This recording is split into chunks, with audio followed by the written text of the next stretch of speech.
My name is Simran Kini and I'm 20 years old.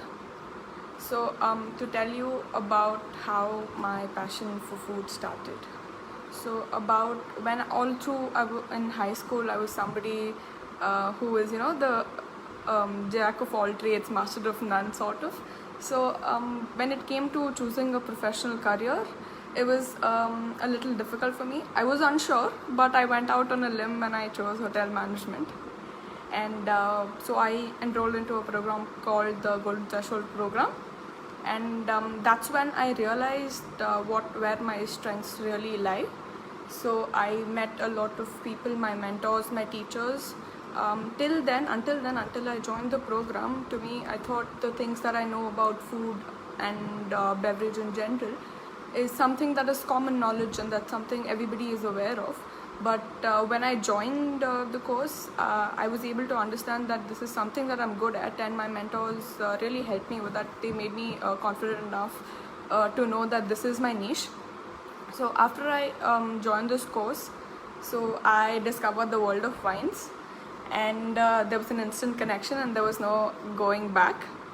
So about 1.5 years ago, I did my WSET level 2 with the help and the support of my mentor, my biggest guide, Shakti sir. If you're watching, thank you.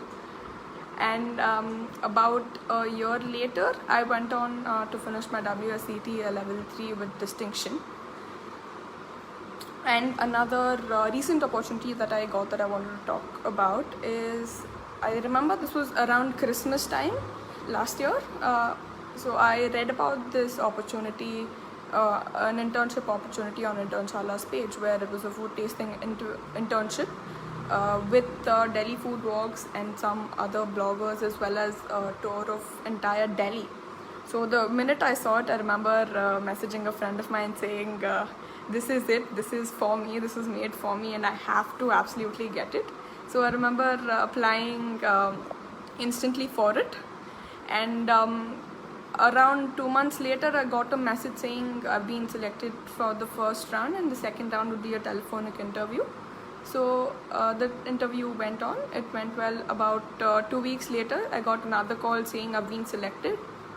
And the best part of the internship, hands down, was probably the tour of Old Delhi with Mr. Anubhav, and also the elaborate conversation about food we had the next day. So these are some things, a brief introduction about me. So to begin with today's topic, that is food stories of North Karnataka. So again, to tell you, I was born in Hubli, which is a part of North Karnataka, but a few years later I moved to Bangalore, where I was also brought up. But that is only recent. I mean, I haven't been to North Karnataka a lot, only recently. During my formative years, mostly during my summer vacations, the minute my exam ended, my final exams ended, the next day I would be in Hubli for the next 3 months until school didn't begin again. I was back only after school began. So a lot of my time I spent in Hubli. This is something that I've picked up from there, the culture, the food of North Karnataka. So that is what I will be talking to you about. So when I used to be in Hubli, so we have a lot of, we are like 4 cousins.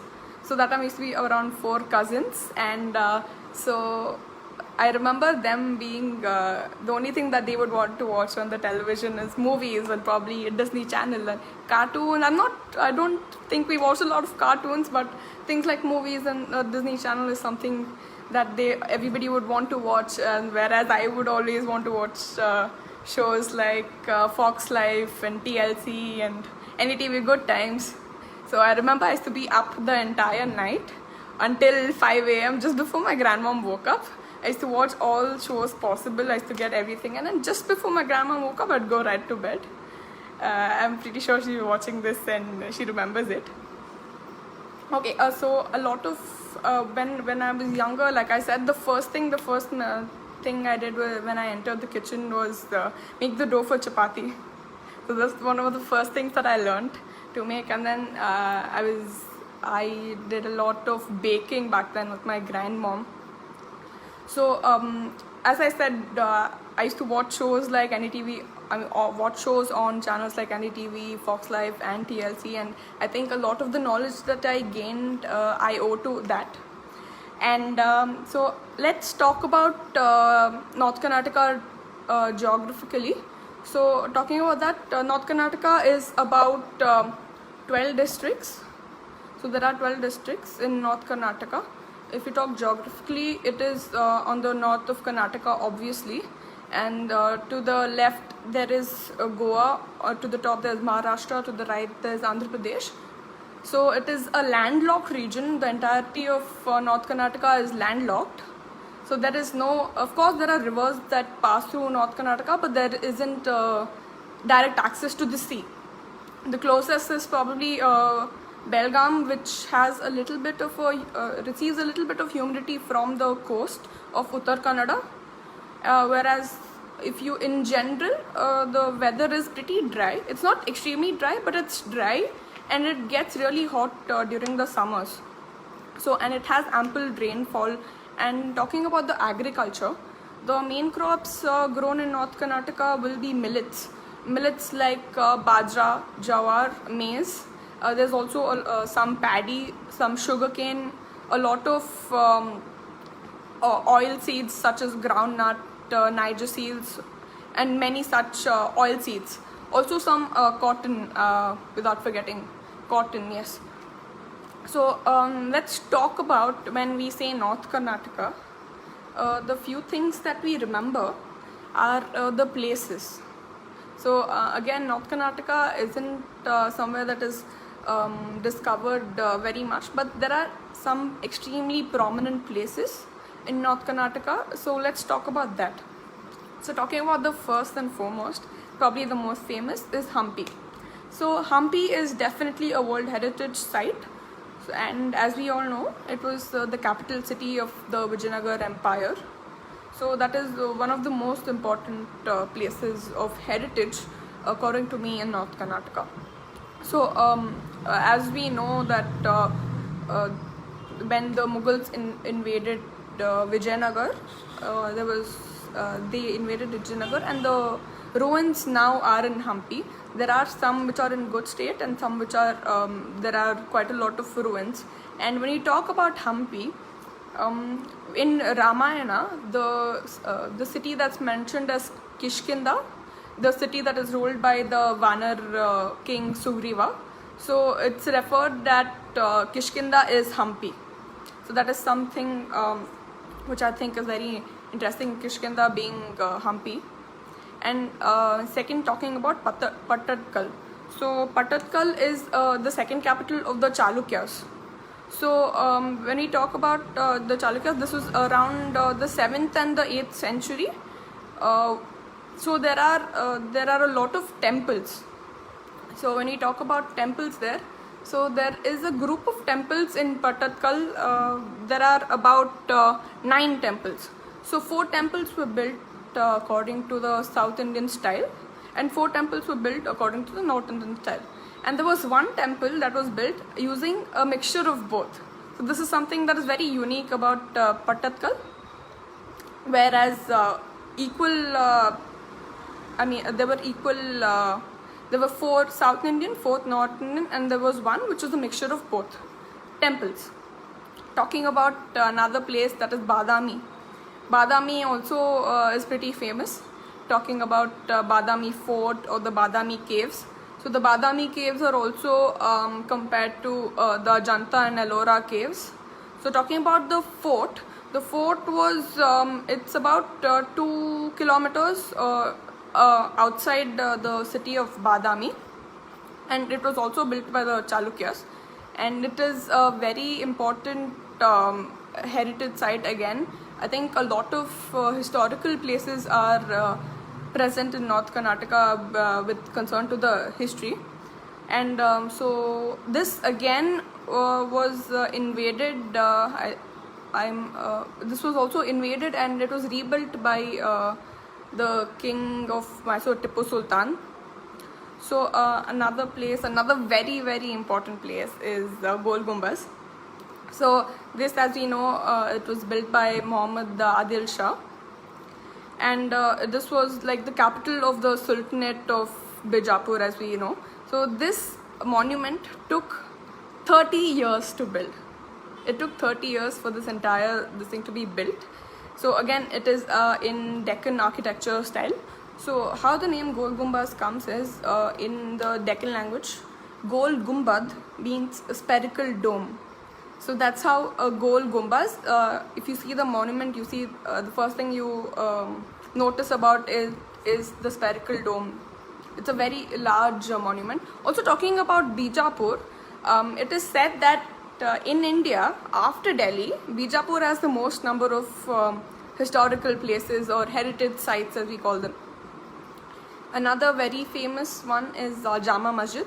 I'm sure we've all heard of the Jama Masjid of Hyderabad. So this is also built by the in the same style, and this again is one of the most well-known mosques in terms of architecture. So when this is also compared to a mosque which is in Spain, so the architecture is pretty similar, the arches and everything. So it's pretty similar. So these are one of the most prominent mosques in Southeast Asia. So it is also very similar to the Jama Masjid, which is in Hyderabad, that we know of.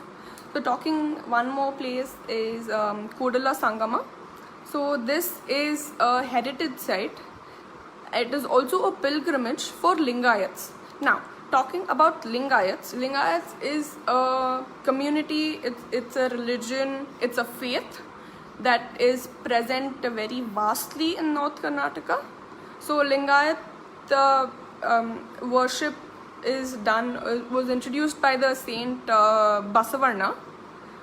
So they worship the Lord Shiva in the form of a linga, and they also practice vegetarianism. So it is a very predominant religion of faith that is present in North Karnataka, and the cuisine is also vastly, there is a lot of imprints from this culture. So as we said, this Kudala Sangama is where the Samadhi of Basavarna rests, and there is also a linga that is believed to be self-born. It was self-born linga which is still present, also the Samadhi of Basavarna. So this is like I said, a pilgrimage for the Lingayats, and also a very very prominent temple in the North Karnataka. Another very important place that not many people know of, it has a lot of significance, but not many people know about it. So there is a place called Garag. So it's not Gadag, it's Garag. So Garag. This is about 15 kilometers from Dharwad. So Dharwad is a very prominent district in North Karnataka. It's very easy to find as well. So about 15 kilometers from from Dharwad is Garag. So Garag is the place which in I think 1954 was given the license to make. There was the only place in India given the license to make Indian flags.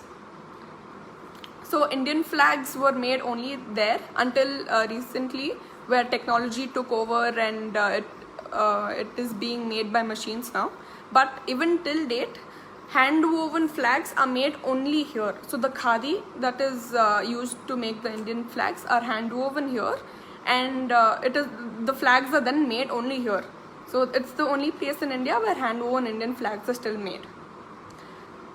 Okay, another thing that North Karnataka is famous for is Gokak toys. So there's a region in North Karnataka called Gokak, where there are a lot of toys made. So there are about 2 regions in Karnataka that I know of. One is in the north, which is Gokak, and another down here in the south, which is Chanpatna. They are also known for making a lot of toys. So these are some of the prominent places, some of the important places that we know of, and are mostly visited when we visit North Karnataka. These are the few places that we visit to mostly. Now, there is a very important topic to discuss. So this is something, so as we all know, in different regions the cuisine varies variedly. Like there is a vast difference in the cuisines, even if it is very close by. Now that we talk about, if we talk about South Karnataka and we talk about North Karnataka, it's extremely varied. So I want to talk about why it's important to eat seasonal food as well as local food. So talking about food and local food, I think Mother Nature has given things in ample, and Mother Nature has put certain things in certain place which are meant to be there. And like I said, the crops grow, different crops grow in different seasons, in different soils, in different weather climates, and also irrigation is a very important factor. So when we consider that, when something grows in that land, and it is mostly it's most important that the people of that land consume it, because it suits the needs. So let's talk about, like I said, there is a lot of difference. Let's talk about how people in South Karnataka eat a lot of ragi, whereas if you talk about North Karnataka, they eat a lot of jawar, bajra and millets. So one being ragi is not very suitable to grow in North Karnataka, and the millets are very suitable to grow. So this is why mostly you see they eat rotis of jawar, bajra, also all the things that they eat, which I will come to when we talk about cuisine. So I think it's very important to eat local food as well as seasonal food. When you talk about seasonal food, some fruits, some vegetables grow only in certain seasons, and they have the best nutritional value only in that season. And when we want to, sometimes we see mangoes are available in winter as well. So this is all thanks to technology that we're able to do it. As much as we like eating something when we want to, there also comes a matter of nutrition. So when these mangoes, they of course don't grow in winter, so they're mostly stored in a cold storage for months together, and obviously the nutritional value is way lesser than if consumed in summer. So I can give many examples of this, like the mango and the strawberries that grow in winter don't do very well later. And so this is something very important for us to know, that it's good to eat local food. It keeps us healthy. It is what we are meant to eat according to the conditions. Also, another example that comes to mind is that of espresso. So when we talk about espresso, we all know espresso is not really drank here in India. It's mostly drank in the Western countries where it's very cold. So coffee gives a lot of heat to the body. So when we drink extremely concentrated coffee, that is espresso, in India it's not very suitable. It's because India is already a very tropical country, so it doesn't really make sense for us to drink espresso, and that is why we haven't been drinking espresso, whereas the Western culture drinks a lot of espresso. We prefer to have ours with milk. Let's come to the main part, food of North Karnataka. So when we say food of North Karnataka, the first thing that comes to our minds is roti utta. So roti utta here means, roti is an Indian bread, of course. So roti is mostly made of millets like jawar and bajra. So these are the two main things, but they also mix various millets and make the flour and make a dough and make the roti. So a roti utta typically consists of something, like I said, a roti, and there is a brinjal gravy which is called yengai. So this is something which is made only predominantly from brinjal. I think brinjal has to be there with almost every meal that we have in North Karnataka.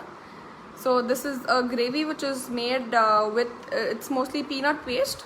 There is no coconut or anything to give it body. It's mostly peanut based and a lot of spices. And in North Karnataka, there is a lot of pudis. So pudis is like a powder. So when you say chutney pudi, it's a chutney powder, which can be made out of many things. So chutney puri, the most commonly is made out of peanuts, but there are also many things that are made of flax seeds, made out of peanuts, like I said, and also grams and lentils, which are dry roasted and then made into a powder with a lot of spices, garlic and such. So this is something that accompanies every roti utta very well. And another thing is kal palya. So kal palya means, kalu means seeds. Literal translation means seeds, but kalu mostly is sprouts or also grams and lentils. So it can be anything of these sorts, which are mainly protein rich. So any protein rich seed can be used. So kalu palya is a very simple dish. So it's just fried in some oil, just some basic tempering of maybe cumin or sesame, and very simple spices of chili, turmeric, and seasoning of salt, of course. So as we all know, North Karnataka tends to eat a lot of spicy food. That is also, it's like I said, spicy food doesn't really go well with when it's too hot, especially owing to its climate. But then what I've heard people say is when we eat spicy food, we sweat a lot, and that provides a lot of cooling. So that's their explanation of it. And so like I said, with the roti utta, these three things: one is the roti, the enagai, the kal palya, and a lot of different puris that we make. Another thing is a salad. A salad is a must. It's not very overly sophisticated or anything. It's just simple raw vegetables, say onions, radish, and spring onions. Methi leaves are also eaten raw as a form of a salad. So all these things are eaten mostly raw, as they believe it builds immunity. And when we said millets, which is a fact that it stays for a long time. So people working in farms don't tend to get hungry too often, and there's a slow digestion that happens because so yeah. So another thing which is very close to my heart as well is girmit. So girmit, many people call it bhel puri sort of, but it's definitely nothing like a bhel puri. It's a very different process. It might be made with puffed rice as well, but yeah, it's not the same process. So how this is made is, there's a tempering made separately. There's a lot of oil that's required for this because it's mainly an oil based dish. So a lot of oil is put in. There's a lot of sesame. There's a lots of onion. The onion is the main flavor in girmit, if you ask me. So there's a tempering of all these things. So the main spice here is turmeric. So turmeric gives it that very rich yellow color that is mixed with the puff rice. The entire dish is yellow. So when we go to eat girmit outside, so we have like two places. I'm sure if people are watching from Hubli, you will know. So I remember whenever we feel like eating girmit, my brother and I usually, we go down to the bridge near Gujarat Bhavan. That's Gujarat Bhavan near Rotary School. So there we have somebody who we regularly get girmit from. So when you go out to buy girmit, so there's two varieties with tomato and without tomato. So half of us like it with tomato and half of us like it without tomato. So we tend to get equal, like about 3 of each, because we are a joint family back in Hubli. So coming back to how it's made, after this tempering is made, so it is, like I said, because it's oil based, it can be stored for a significant amount of time. So this tempering is made and stored in large boxes and brought, and the puffed rice is brought separately. And when order comes freshly, the tempering is added, the puffed rice is added, and there is a sprinkling of roasted gram flour, which gives it because it's very oily.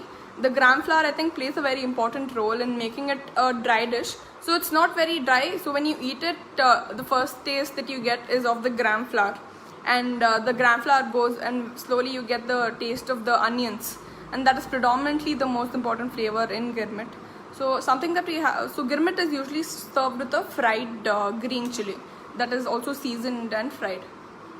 So this chili is different from the next chili that I'm going to talk about, which is mirchi bhaji. So mirchi bhaji is a type of pakoda that we get a lot in North Karnataka, which we absolutely adore and love. So mirchi, like I said, so it's a little different. So how the mirchi bhaji is made here is a little different. So there is a part of the green chili that is exposed to the oil directly. So the green chili is not completely coated in the gram flour, the besan base. So there is a little bit of the green chili that is exposed. So I think that also goes very well with frying the green chili and removing the heat from the green chili. But again, we love our heat, so we love the heat of the mirchi bhaji. So mirchi bhaji is also served with pav. So there is a place which I can't recall where. Sure, my dad will be able to tell me. There we go. We ask for a mirchi pav. Mirchi pav. The pav is coated with usually green chutney, the normal green pudina coriander chutney, and the mirchi bhaji is placed in between. It's a pretty bulky bhaji. There's a covering is pretty more in quantity. So it's pretty big, it's about this big. So it is placed in between a pav and then it's eaten. And yeah, I can't say anything. You have to try it to know about my emotions that I have about it. So coming to, let's talk about a few desserts that are famous. So another very famous is Dharwad Peda. So it also is, of course, it's made in Dharwad. So talking about a story of this Dharwad Peda, how this is made and stuff. So there was about 175 years ago, there was a family which came from the Unnao district. They came to Dharwad during the plague and settled here. So that is when they started making this dessert. So when they made this dessert, what they do, it's very simple. It has only a few ingredients. It's milk, sugar, and milk and sugar mostly. Sometimes milk and sugar is, so milk and sugar are together, slowly boiled, and the milk is reduced to almost 1/3, even less sometimes. And so it comes to a very nice thick consistency. It's very creamy and very soft when it is freshly made. So how you can tell if a dhaba peda is freshly made? According to me, this is how I judge if it's fresh or no. So it's very, when you eat it, it's very soft. And if it's a little hard, I immediately understand this is like a few days old and then I don't feel like eating it anymore. But it still tastes very great, but it's not really fresh. So it has to be soft. After it's made into small balls and it is coated in sugar. So the sugar is not the powdered sugar, but it is ground. It's very coarse, small, tiny particles of sugar that it is coated with. So this, like I said, it was started 175 years ago, and this is mainly made with buffalo milk and not cow milk. So in Dharwad, we get a lot of buffalo milk in Dharwad, Hubli. So I remember when I used to go to Hubli and I used to drink milk there, I used to be like, oh, what is this? This doesn't taste like milk, because I was used to drinking milk back in Bangalore, and when I went to Hubli, when I tasted the buffalo milk, it tasted so much better. Like it didn't have the taste of a cow's milk. So yeah, this is how Dharwad Peda was made. So this is how it was by a migrant family that came down to Dharwad from Unnao. So the person who started it wasn't the one who made it famous. The one who made it famous was his son, who is Babu Singh Thakur of the Thakur Peda. As you all know, it is a very famous brand. So this was started mostly in Line Market. So that time it was known as the Line Market Peda. I'm sure people from there will know where Line Market is. So it was known as Line Market Peda, and then slowly it went on to go around known as the Dharwad Peda. So this is the story about the Dharwad Peda. Next, talking about another favorite of mine, which is Mandige. So whenever somebody comes down from Hubli, I ask them to get me Mandige, irrespective of what they're getting.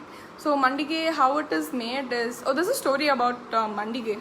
So there was apparently an old saint who was on his penance or his tapas who is doing his tapas, and the Lord gives him appears in front of him, and he doesn't have any offering to give the Lord.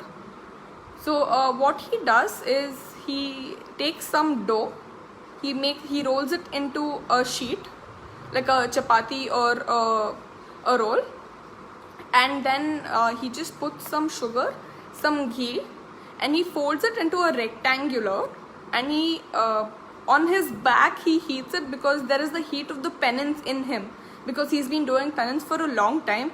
So the heat of the penance is what cooks the dough and the sugar and the ghee inside. And so this is how it is. This is a story that goes around in North Karnataka as to how Mandige originated. So how Mandige is made now is mostly it's made with all-purpose flour or maida. So it is made into thin sheets, like it's very similar to how we make a rumali roti. So it is rolled very thin, and it is also made on a upturned skillet, as we see rumali roti is made. So it is made on that, and like I said, it is folded into a rectangle shape, and there is ghee and sugar and sometimes flavorings like cardamom in it. So this is very famous in North Karnataka. So every Brahmin family's marriages are supposed to have these mandiges. So what I heard recently from somebody is that there are Brahmin marriages that didn't end up happening because there was no mandige being served there. So yeah, people really adore their mandige, and that's how crazy they are about it. And it's an absolute must in a Brahmin family marriages. So it is also eaten, how I like eating it is eating it with hot milk. So it is very crumbly in texture and sweet as well, because of the sugar and the ghee. So when you put it in a bowl of hot milk, it tastes heavenly. Another very, very, very famous sweet is kardant. So kardant is from the region of Gokak in North Karnataka. So this kardant means, kardu means fried in Kannada. Kardu means fried, and antu means gum. Gum I'm talking about is the edible gum. So kardant means fried gum technically. So this is a sweet that is made with a lot of dry fruits. I'm talking about dry fruits like cashew, pista, badam, anjeer, and like I said, edible gum. So all of this together is formed into maybe bars or slabs and then fried. Like I said, fried gum. So this is how the name comes. This is kardant, and it's very similar to a granola bar, if I may, because again it's very nutritious. It's an instant energy kind of snack. So this is very famous in the wrestling akhadas in those days. So yeah, and another favorite is kunda. Kunda has many names in many different states. It is very similar to a palkhova, which is made in our neighboring state. It's also called caramelized palkhova, because it's made, how this is made is a little different.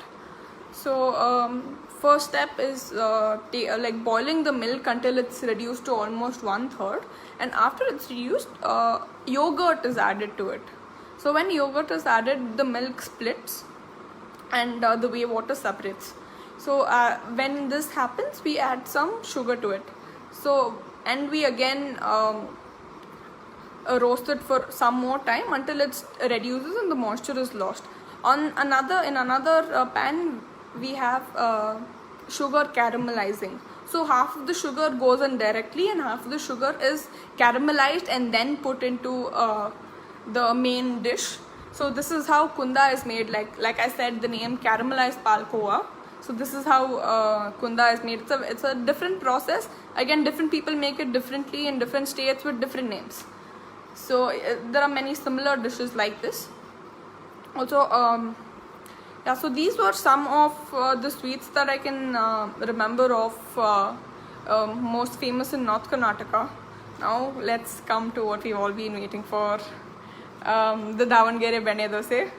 So Davangere Benne Davangere is a place in North Karnataka. Benne means butter in Kannada, and dosa is dosa, of course. So this is a Davangere butter dosa. So when I talk about this, I remember a story. So when I was about 4th or 5th grade, we went on a scouts camp to somewhere near Davangere. So it wasn't the city of Davangere, but it was some, I think it was on the outskirts of Davangere, but we got on in the railway station of Davangere. So as the minute we got down from the train, we all started demanding for benne dosa, and in 5th grade, like I said. So we all wanted a benne dosa very badly, but we had to go to the camp immediately. And I remember when we were coming back and leaving back to Bangalore from Davangere is when we absolutely, like, we demanded a lot from I remember our sirs. So they went to Davangere, they got us some dosas, and they parceled some dosas, and then I remember us eating it on the train. So this is some memory that I have of the Davangere benne dosa. I also remember eating it many years ago in hotel in Davangere. I think that's where it is made the best, the most authentic. There are also a lot of Davangere benne dosas here, hotels in Bangalore that is recently being popularized. But if you ask me the most authentic, you will get only there. So how this is made is the batter itself is a little different from the regular dosa, the masala dosa that you get. So the texture of the dosa is also different. It's not very thin like our masala dosa. It is crispy, but it is more spongy, light and airy in texture when you eat it. It's like it resembles the set dosa in texture, but it's not the same. So this dosa, how it is different in batter is, usually dosa batter is made in like 3:1 proportions of rice and dal. So what happens here is the 3:1 remains the same, but there is a 3:1:2, and the 2 is the puffed rice, addition of the puffed rice. So this is what gives it that airy, light consistency and that taste. So this is what is different in the dosa batter. So, and then this is left to ferment again. Fermentation is a very important step in the making of this dosa. So it's extremely important that the batter ferments very well, which will also give it that light consistency. But nowadays, not nowadays, but people sometimes don't tend to get the complete fermentation, and they end up adding some cooking soda in it to give it that texture and help it. So this batter is again laid out on a flat surface, which is extremely hot, flat surface, and then it is topped with butter. So the butter is not the normal yellow butter that we use. It is pure white butter. So this is what gives it the taste. Like benne dosa, this is where the name comes from. This is where the taste comes from. So it is a taste that I cannot explain. So with this benne dosa, so it's a little crispy on the bottom. So different hotels like to do it differently.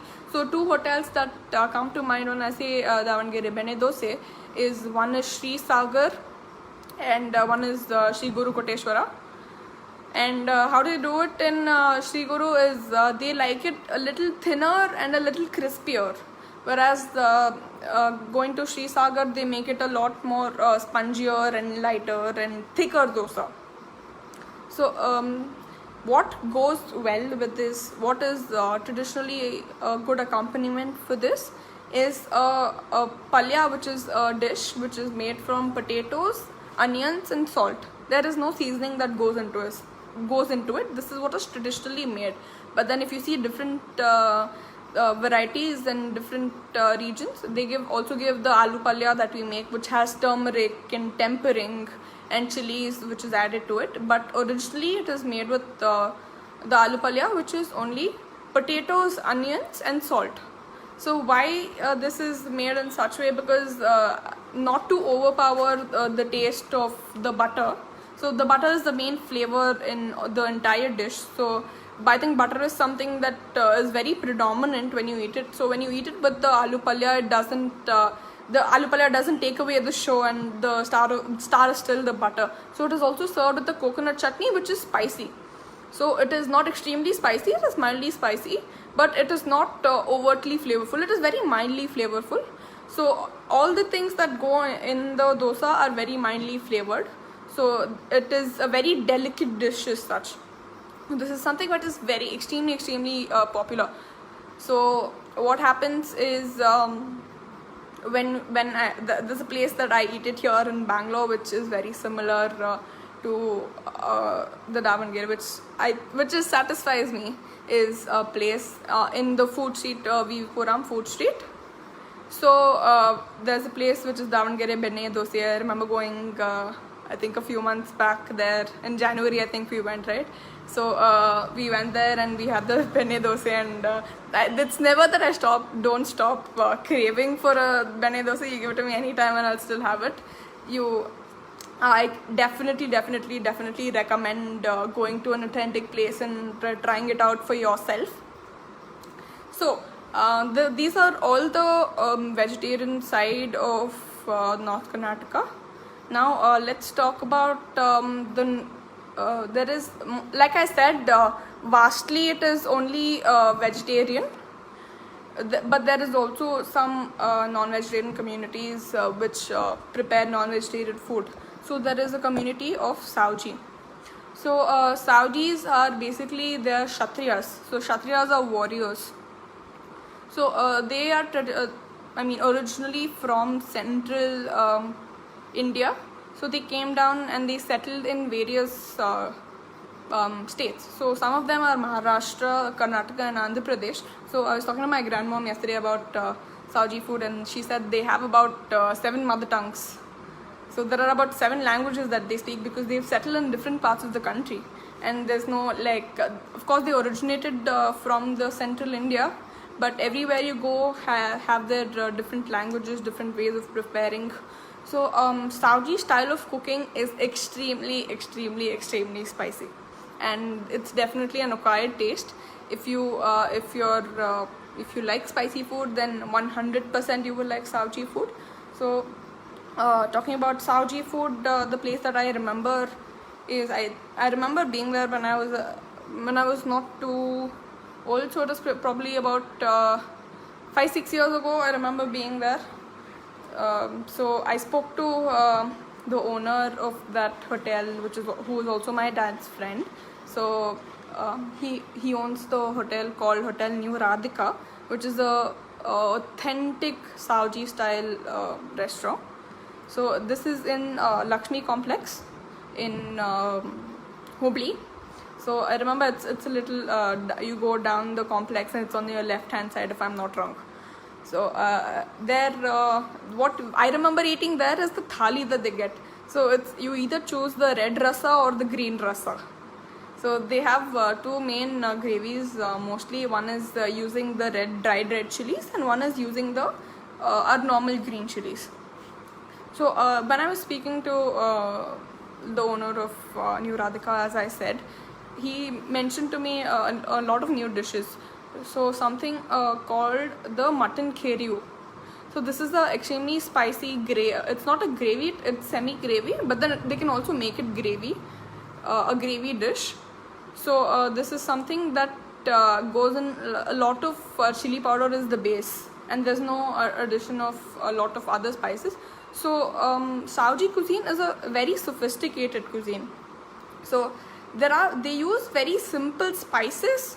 The spices are simple, but the technique here lies in the proportions of the spices that they use, the methods of the cooking, and for how long it's cooked, etc. So this is what makes it different. So another very popular Sauji snack is khara boti. So khara means spicy, and so khara means spicy. So he told me that there are only 3 ingredients that go into this dish. It's salt, oil and turmeric. These are the only 3 things that go into it. It is also called a mutton pickle. So this is made with mutton meat. So there are only 3 things. There's oil, there's salt and there's turmeric. So this is a very famous snack that they have around the evening times. And there is also another thing which is edmi. So edmi is like a roti which is stuffed with chili paste, coriander and cumin. So Edamame reminds me, so during the Dasera time, they have a tradition, I think, I'm not sure on which day of Dasera, but they offer this edamame, which is roti, which is stuffed. Like I said, it is also called Kharad Holige, which means spicy holige. Holige, like I said, is a dish that is stuffed with either a peanut. So when it's stuffed with peanut, it's called a shenga. Shenga means peanut. Holige. If it's stuffed with coconut, which is most famous in North Karnataka, it's called Kai Holige. So this, because it's spicy, it's called Kharad Holige. So this, along with diyas made out of wheat flour and something they call lal pani, which is liquor, is offered to the goddess Bhavani. This is a tradition that they follow in Dasara, and this is something unique that not many of us know of. So like I said, there is also something called mutton chops that they make. So mutton chops that they make is mostly the green gravy. So they use green chilies gravy. Again, everything is spicy here. And so yeah, this restaurant that they've been running is running from 1995. So that's about 25 years now. And they've made all their spices at home. It's all homemade. There's no addition of the taste making powder, no soda, nothing. And something also called birinji. So birinji is something which is like a spicy rice. It might sound very similar to biryani, but it's not biryani as such. It's more commonly vegetarian, in fact, in many parts of North Karnataka. But again, the base is green chilies, so it's a spicy rice. Another thing that goes very well with Saji cuisine is definitely kushka. So kushka, as we all know, it's rice without the meat.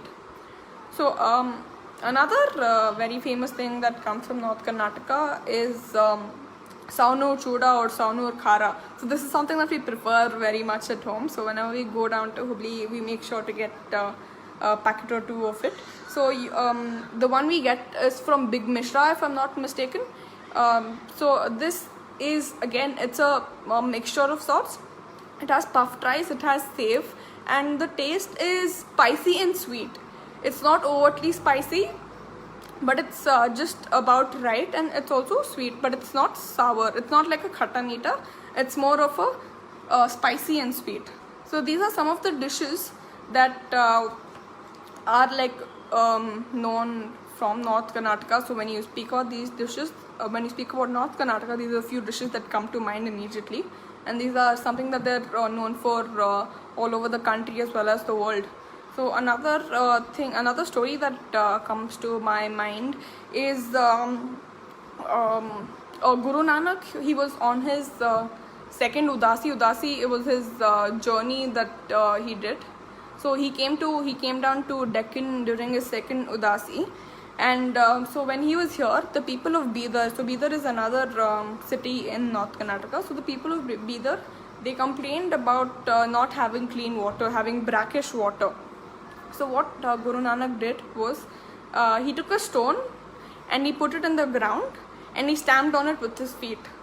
So from that spot, there was a spring emerging which gave fresh water to drink. So it's present even till date. It's called the Jhari, and the Gurudwara that is present there is also called Guru Nanak Jhari. So it still provides langar to thousands of people every day. So these are like some of the things that I remember from North Karnataka.